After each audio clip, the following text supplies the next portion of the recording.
मुख्यमंत्री डॉक्टर मोहन यादव पहुंचे महू, बाबा साहेब अंबेडकर को किया नमन। मुख्यमंत्री ने बाबा साहब की प्रतिमा पर माल्यार्पण भी किया। उप मुख्यमंत्री जगदीश देवड़ा, मंत्री तुलसी सिलावट, सांसद सावित्री ठाकुर रही मौजूद। राज्यसभा सांसद कविता पाटीदार, विधायक उषा ठाकुर भी रही उपस्थित।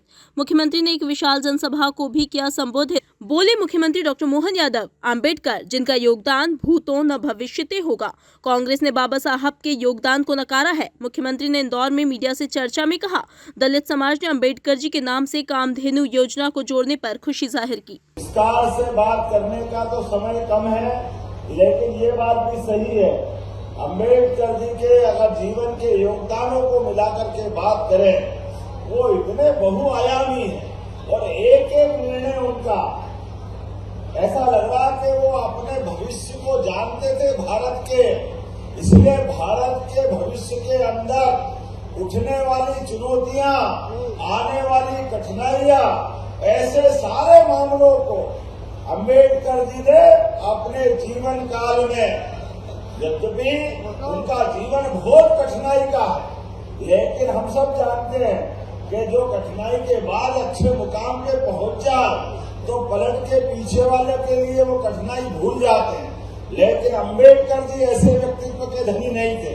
उन्होंने अपने जीवन में जो संघर्ष किया, उस संघर्ष से सबक लेते हुए भविष्य में अपने भाई बहन कभी ऐसा कोई कठिनाई आए, उसके खिलाफ लगातार संघर्ष करते रहिए।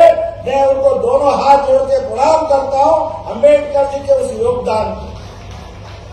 जितने प्रकार से उन्होंने अपने जीवन से सबको सबक देने का प्रयास किया, अंग्रेजों की उस कठिन चुनौती के काल में भी ना तब डरे, ना बाद में भी वो किसी और से डरे।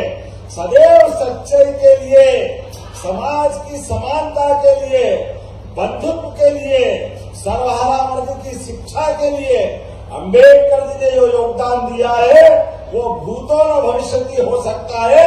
हम उनको स्मरण करें जीवन भर तो भी कम है। हमारे लिए इतना बड़ा योगदान अंबेडकर जी का रहा। आज डॉक्टर भीमराव अंबेडकर की जयंती के अवसर पर मैं इंदौर के पास महू में जन्म स्थान पर आदरांजलि करके आ रहा हूं। मुझे इस बात का संतोष है कि कल ही यशस्वी प्रधानमंत्री ने महू से दिल्ली की नई रेलगाड़ी की मंजूरी दी और हमने उसका शुभारंभ भी किया है। ये जन्मस्थली के लिए बड़ी सौगात है। हमारी सरकार ने 2 दिन पहले कामधेनु योजना, जो दूध उत्पादकों के लिए बड़ी योजना है, जिसमें पूरे प्रदेश भर के लाखों करोड़ों लोगों को लाभ मिलेगा। इसी योजना के आधार पर ये हमारे वाल्मीकि समाज के लोग जो इंदौर के नगर निगम से जुड़े हुए हैं, सभी लोग धन्यवाद देने आए कि कामधेनु योजना को डॉक्टर भीमराव अंबेडकर जी के साथ जोड़ करके ये जो सरकार की भावना है किसानों के साथ, अंबेडकर जी के माध्यम से योजना सदैव सबके जीवन में बदलाव लाएगी। मुझे कल बीते दिन घटने की जानकारी मिली कि कुछ लोगों ने शराब पी करके हमारे जैन मुनियों के साथ दुर्व्यवहार किया था, गलत व्यवहार किया था। हमने तुरंत पुलिस की टीम बनाई और सभी लोगों को पकड़ा है और सरकार ऐसी किसी घटना को बर्दाश्त नहीं करेगी। ये कठोर संदेश भी मैंने दिया है और कठोर से कठोर कार्रवाई होकर को उनको दंडित किया जाएगा।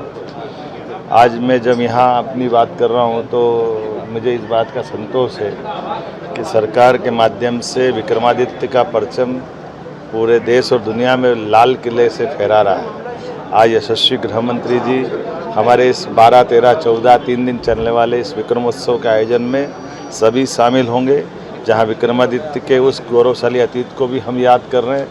मध्य प्रदेश सरकार के सभी जनहितैषी कल्याणकारी योजनाओं के भी स्टॉल लगे हैं। हमारे इंडस्ट्रियों से लगाकर सभी डिपार्टमेंट ने अपनी अपनी उपलब्धियों के साथ देश को परिचित कराने के लिए यशस्वी प्रधानमंत्री का विरासत से विकास की ओर का जो आह्वान है, उसको सार्थक करने का बड़ा कार्यक्रम हाथ में लिया है। मेरी अपनी ओर से गृह मंत्री जी का मध्य प्रदेश के इस आयोजन से जुड़ने के लिए आभार भी है। और 2 दिन पहले यशस्वी प्रधानमंत्री ने पत्र लिख करके इस पूरे आयोजन के लिए हमको शुभकामना दी। मैं उनका भी हृदय से आभारी हूँ। मध्य प्रदेश सरकार विकास के मामले में लगातार इस प्रकार से अपनी गतिविधि जारी रखेगी। आप सबको बधाई। माननीय दिग्विजय सिंह जी कांग्रेस के लोगों को अतीत के उस बाबा साहब के साथ किए गए अन्याय के लिए माफ़ी मांगने के लिए कहे, जिन्होंने बाबा साहब को 2 बार चुनाव लड़ने से रोका। उनको मन पसंद पहले मंत्रालय नहीं दिया, बाद में उनको जब चुनाव लड़ने गए तो चुनाव में हराने का प्रयास किया। जिनने हराया उसको पद्म विभूषण दिया और बाद में जब वो अपनी ही पार्टी के एक कार्यकर्ता ने, एक सांसद ने इस्तीफा दे करके बाबा साहब के लिए उपचुनाव का मौका दिया तो स्वयं नेहरू जी उस चुनाव प्रचार में खुद गए और उपचुनाव में भी बाबा साहब को हराने का प्रयास किया। तो मैं माननीय पूर्व मुख्यमंत्री से निवेदन करूंगा, कांग्रेस अपने गिरेबान में झांके, अंबेडकर जी के साथ किए गए अन्याय की पहले क्षमा मांगे। हमारे लिए तो राष्ट्रीय स्वयंसेवक संघ ने तो सदैव बाबा साहब को इतना स्थान दिया कि जन्म स्थान बनाने में हम स्वयंसेवकों का योगदान है।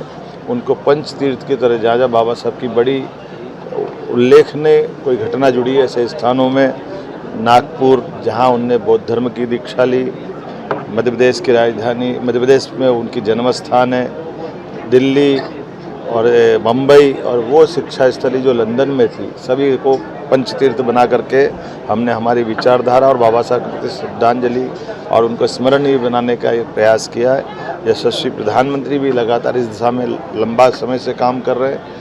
मैं उम्मीद करता हूं कि ऐसे केवल भ्रम फैलाने वाली बातों से जनता उनकी कलई पहले ही खोल चुकी है और जनता सब जानती है।